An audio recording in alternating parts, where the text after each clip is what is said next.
Welcome to Blizzard Fire. We hope this video helps fire up your solution. You start by preparing the minimal essentials so you can act fast. Open Developer Options and enable USB debugging. This lets tools interact with Windows. Install a reliable window manager or split-screen helper app because the system UI won't do it for unsupported apps.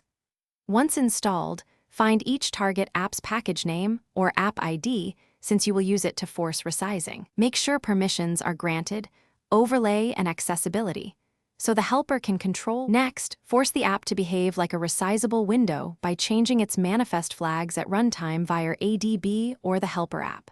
For example, apply the resizable activity flag and enable freeform mode. This makes unsupported apps accept different window sizes. Then set precise window bounds, width, height, and x/y coordinates, so two apps share the screen cleanly. Finally, lock orientation and adjust scale so layouts don't reflow or crash when you place them side by side.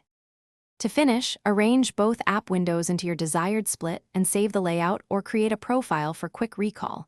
This prevents repeating manual placement.